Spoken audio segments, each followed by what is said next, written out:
Good Sunday morning. I know most of us would rather be waking up to sun, but for some of us, it's good news to be waking up to rain. But we are hearing a few rumbles of thunder out there, and it's something that we're going to be seeing as we go through our morning and afternoon. Here's a look at Perryville looking southwest. You can see there is some heavy downpour right there.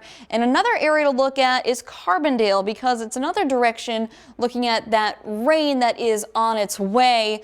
And it's just going to be what we continue to see. So here we are looking at radar. You can see the greens, the yellows. Well, look at this red. That's a lot of heavy shower activity there. Zooming in, we can see a few lightning strikes popping up into the border of southeast Missouri going into southern Illinois. We've already seen some of that heavy shower area through Perryville, along I-55, Chester, Stillville, now over Ava, and I've already seen a few areas in purple. That's very heavy shower activity for you, and even a small indication of small pea-sized hail for you. So going across Route 4, 127 DeSoto, Elkville, Carbondale, McCanda, I would keep an eye out for you there because, again, these are very heavy showers and localized flooding is possible at any moment with the given rain that we've already received. Looking at our threat tracker, this is just round 1 out of 2. We are expecting more of a severe threat later into the afternoon, into the evening. So we are looking at rounds of showers and storms today. Monday, we will have some lingering showers and storms from the system as it gets its way out. Then Tuesday, because we're losing all of that, we are gaining back our heat index and the clear conditions. So if we look towards today, the Storm Prediction Center giving us a slight risk, all of us involved and encompassed in that yellow shade. That is that 2 out of 5. It's not the highest, but it's not the lowest either. This is for primarily damaging winds and locally heavy rainfall. So the tornado threat is low in my opinion. And if I had to choose, I wouldn't even put that on there. But since there is, sometimes you can't rule that out, I have put it on there.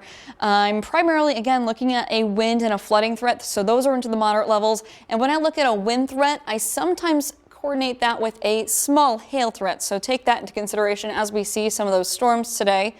Looking at the timing of things, so Mount Vernon all the way north of Poplar Bluff in this yellow here, based on where I believe the cold front will go through, if we have a little bit of wiggle room, 2 to 4 o'clock in the evening. This area in orange here, 4 to 8 o'clock, again for the wiggle room if the cold front doesn't get its act together. That is Cape Girardeau, Poplar Bluff, all the way to southern Illinois counties. In this area in red, this is where the storm threat should be diminishing 6 to 9 in that evening. So it's just going to be something that we're going to be seeing for an extended period of time. And with that, again, that flood threat. So this morning we've been seeing showers and storms. We're going to be continuing. Here's 11 this morning, only a few hours away.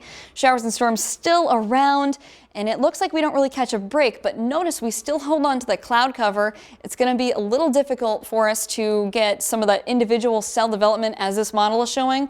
But if that does play out, I think the best chance of having anything severe would be in the southeast Missouri area and to the western Kentucky and Tennessee regions. And if it does bow out as the cold front extends and stretches, then you're looking at more of a locally damaging wind threat. Again, straight line wind damage is the threat here, but again, you can't rule out the possibility of a tornado or 2.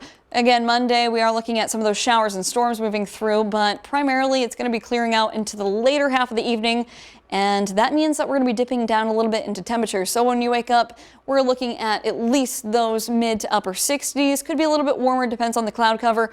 Tuesday afternoon, we are jumping at least into those lower 90s, but if you go further south, Portageville looking at already those mid 90s heat index values, making it feel like it's 105 out there. Then we skip into Wednesday, a little warmer there for you at the lower 70s.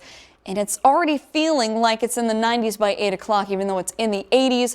Jumping into the afternoon, we could have a chance at seeing some of those triple digits as the actual temperature, but the feels like temperature feeling like 110 there for Mount Vernon. And that seems to be all across the board, and that will continue as we go into the next week. But there's still a lot of uncertainty with that, so just be prepared for those numbers to change. Looking at our 6 to 10 day outlook for temperatures, July 22nd till July 26th. Most of the United States is above average for the temperatures for this time of year, and that's not great news for most of us. So looking at the Storm Track 3 app, good thing to have on hand as we are expecting the storms to be moving through. But after we get through today and Monday, we do remain fairly dry with a few chances, I think, of a few pop-up showers and storms throughout the week. But look at those temperatures. They're going to be mighty warm going through overnight lows, at least into those mid and lower 70s.